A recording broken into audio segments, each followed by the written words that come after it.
adoptar una comunicación coloquial. Y tengo que empezar por algo que me sugirió en alguna medida todas las disertaciones del día de ayer. Se me ocurrió pensar que, ya que estamos festejando 10 años del Código Civil y Comercial, es un buen momento para ver hacia dónde vamos. Y en realidad no se sabe bien, se sabe la meta, pero no se sabe cuánto falta. Y la manera de saber cuánto falta pueden ser dos. Una, ver, quiero llegar hasta el fondo, hasta allá lejos. Y la otra es mirar para atrás. Salimos de tal parte. Bueno, yo me voy a referir a esta última.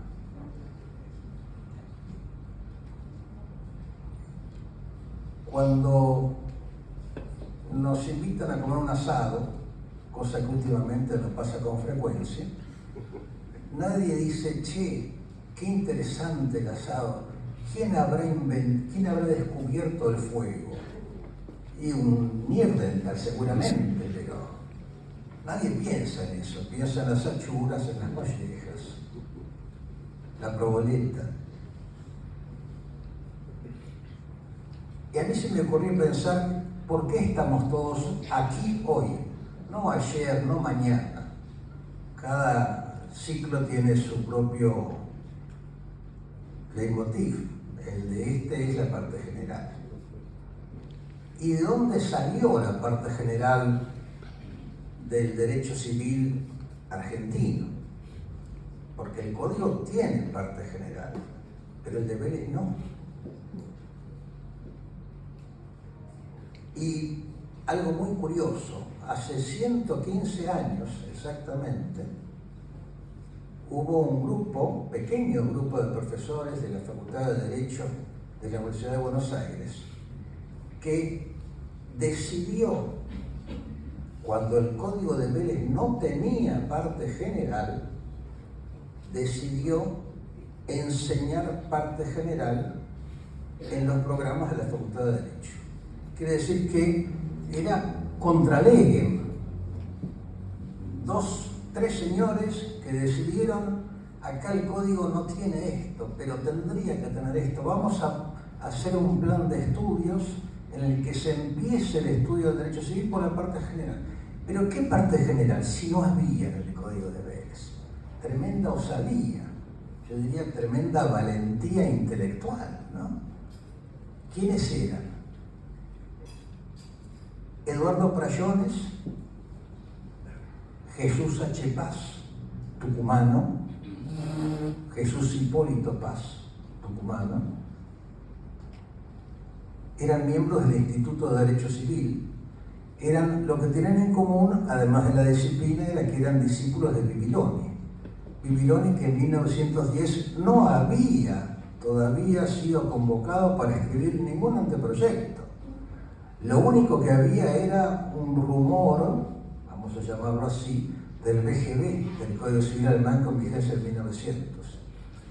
Pero el Código de Vélez no tenía, ellos solo propiciaban eso y la facultad se lo aceptó. Y desde entonces, el estudio de la parte general de Derecho Civil avanzó en la docencia cuando todavía la ley no lo había recibido. Esto me parece fantástico. Y como estoy en Tucumán, quiero referir algunas anécdotas de Jesús H. Paz que no sé si serán ciertas. Esto que conté está cierto. Este es Anales de la Facultad de Derecho, el año 1911, reflejando una reunión de 1910. Yo no puedo hacer la biografía de Jesús H. Paz pero sí puedo contar algunas de las anécdotas que, siendo yo estudiante de grado, allá tengo ahí hace tiempo, se contaban de él todavía. Jesús H. Paz en algún momento que ejerció la profesión en Buenos Aires, un juez le reguló en horarios bajos, muy bajos. Entonces él, con ironía, presentó un escrito donando los honorarios al tribunal, como diciendo, métaselos en la oreja. El tribunal lo sancionó. ¿Y qué hizo Jesús Echepaz? Presentó otro escrito revocando la donación por ingratitud. Un personaje. Bueno, vamos a entrar al tema que nos convoca ahora. El tema es raro y tengo que contar, porque hay en la sala por lo menos 2 personas que lo conocen, cómo surgió. Yo no me paso la vida escarbando en temas raros, pero este me apareció. Un familiar tucumano que no vi, que está radicado en el exterior, me llamó y me dijo, Lucho, tío, me dijo, ¿qué sabés sobre actus legitimi? Yo dije, ¿qué? Actus legitimi. Digo, mira, me parece que debe querer decir actos legítimos. Pero si estamos hablando de actos jurídicos, todos tienen que ser legítimos. Eso es de suyo. Bueno, no, pero averiguame, por favor. Bueno, y yo le pregunté a un querido amigo mío, destacado jurista, especialista en parte general, que yo no lo soy, y él me dijo, mirá, la verdad es que tampoco lo escuché nombrar. Así que me puse, después de eso, a investigar a ver de qué se trata. En primer lugar, tenemos que afinar la terminología. No estoy hablando de los actos simples que no llegan a constituir actos jurídicos. Estoy hablando de actos jurídicos simples. En segundo lugar, estos actos jurídicos simples nos enseñaron, y yo tuve, por suerte, muy buenos, no lo aprendí por supuesto, pero muy buenos maestros de Derecho Civil, que me dijeron, mire, la clasificación es, por ejemplo, modales y simples. Bueno, con los modales no hay ningún problema. Pero resulta que los simples tienen una subclasificación que no se enseña en Argentina. Y yo creo que, estoy seguro, que esta es la primera vez que se menciona en público. No por mí, sino por... No conozco a nadie que haya tratado ni escrito sobre este tema en el país. No es un tema muy relevante, no mueve el amperímetro, pero es interesante. Estos actos puros y simples hay de 2 tipos. Aquellos en los que el otorgante decidió no sujetarlo a ninguna modalidad, que es lo normal. Pero hay otra categoría, los actus legitimi, en los que no se puede sujetar a ninguna modalidad. Está prohibido sujetarlos a cualquier modalidad. De modo que no es tan cierto que a los actos modales se le oponen los actos simples en los que las partes no constituyeron ninguna modalidad. Es que hay algunos de esos simples que no pueden ser de otra manera más que simples, porque si no son inválidos.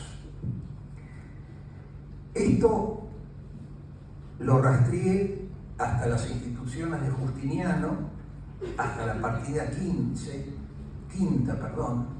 y hay una pista en el esbozo de Freitas, una pista. ¿Por qué? El esbozo, en el artículo 566, menciona la clasificación de actos simples y modales, pero no la desarrolla.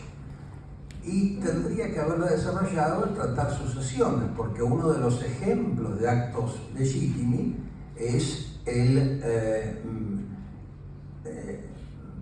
rechazar o asumir o aceptar sucesiones. Y Freitas no escribió de sucesiones, no llegó a escribir sobre eso, ni sobre prescripción, ni sobre concurso. Yo encontré un autor que es Gouveia Pinto, brasileño también, que tiene una obra sobre testamentos y sucesiones, glosada por Freitas. Entonces, aunque no tenemos la opinión de Freitas directamente, sí tenemos lo de Gouveia Pinto glosado por Freitas. Hay un quid que tiene que ver con la legística, con la técnica legislativa, porque la pregunta es, ¿por qué no se enseña? Y no se enseña porque está oculto. ¿Cómo puede ser que esté oculto?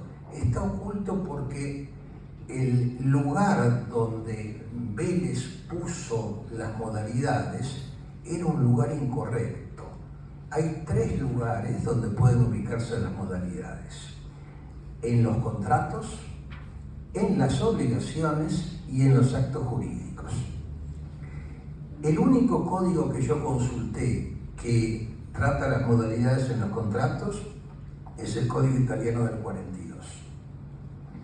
Entre las obligaciones, el francés, el uruguayo, España, el de Quebec y el de Vélez, en el artículo 527.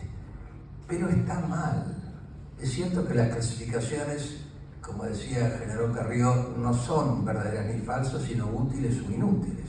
Bueno, clasificar las obligaciones como modales o simples no es muy útil. Tampoco es referirlo a los contratos.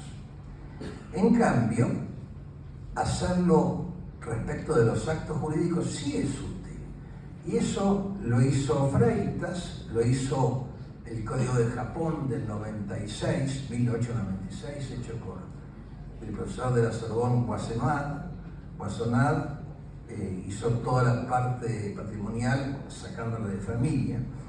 El BGB, el Código de Portugal del 66, Perú del 84, Paraguay del 87, los Países Bajos, que en el 66, 1966, se llamaba Holanda, el Código de Brasil del 2002, el de Puerto Rico, que ayer refirió el querido profesor Gonzalo Sosa, el proyecto del 98 de nuestro país y el Código Civil y Comercial de la Nación en el artículo 343 y siguientes.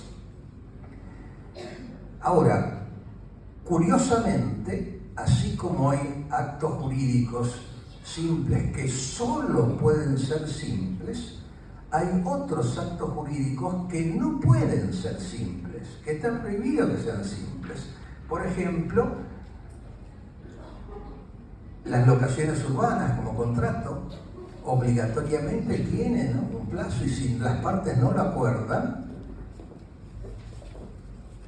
bienvenida querida Ida. Perdón por la tardanza. Está disculpada. Si no las partes no lo pactan, lo pone la ley. Lo mismo el derecho al reino usufructo. Si las partes no lo ponen, lo impone la ley. O sea, tienen que tener una modalidad que en ese caso es un plazo resolutorio. ¿Cuáles son los actos legítimi en nuestro país?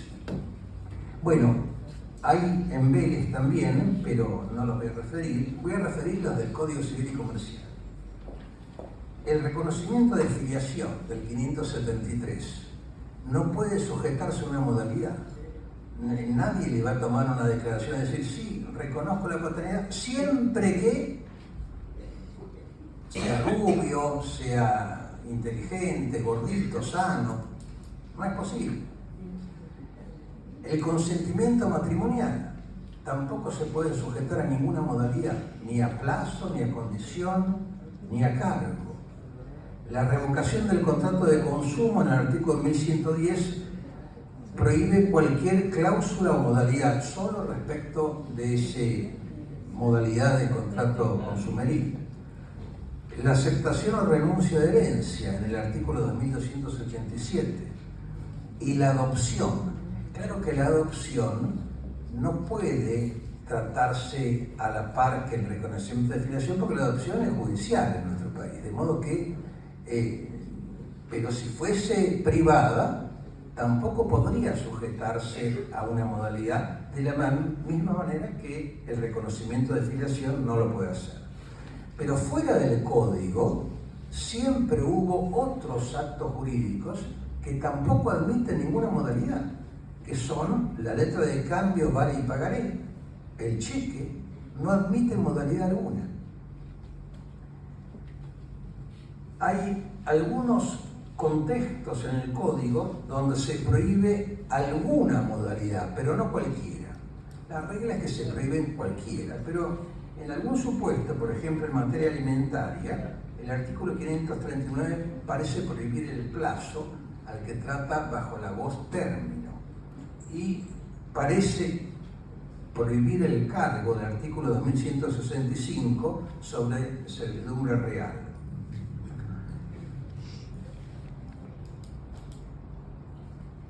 La teoría del acto jurídico intenta explicar todo el fenómeno jurídico, no solo el de derecho privado, si bien se origina en el derecho privado, pero se aplica también al derecho público.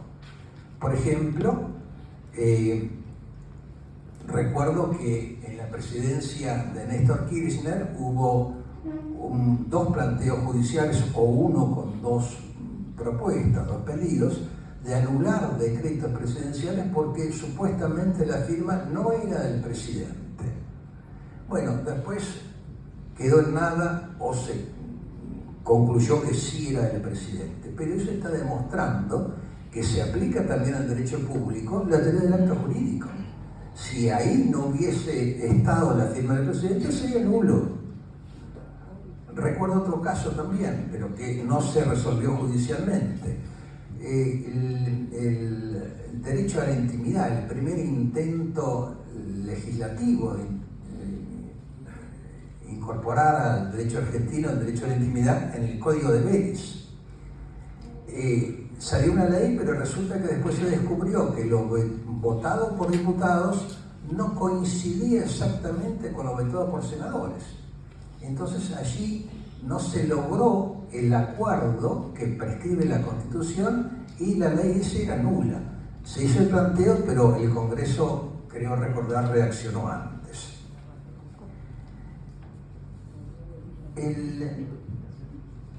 Emilio Betti, el gran jurista italiano, plantea directamente, ¿puede hablarse de actos legítimi en el derecho público? Y yo pienso que sí, él también, porque, por ejemplo, pienso que no. No hay ninguna ley, ningún decreto que pueda sujetarse a una modalidad. No hay una ley que diga, yo soy vigente si tal cosa.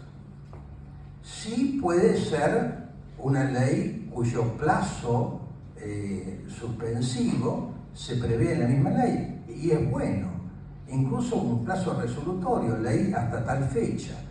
Pero hay que distinguir el acto jurídico sancionante, que no puede estar sujeto a ninguna modalidad, y el acto jurídico sancionado. Ese sí puede tener modalidades y es bueno que lo tenga. ¿Por qué se prohíben las modalidades en los actos legítimos? Y yo la mejor explicación que encontré la da el peruano León Barandiarán, que dice que es la necesidad de tener una regulación definitiva del presente y del futuro.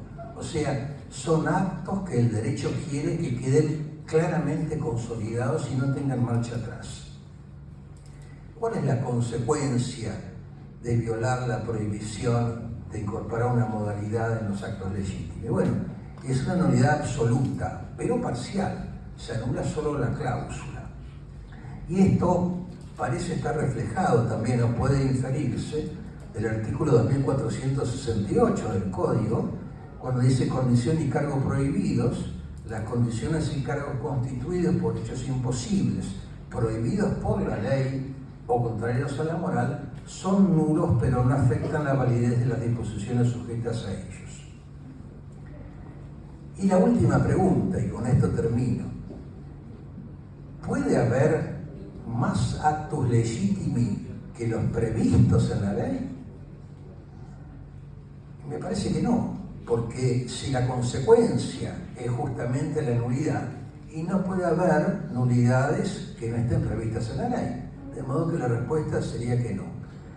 Así las cosas, les dejo este tema curioso, no mueve un perímetro como el que van a tratar los profesores y amigos que me acompañan en el estrado.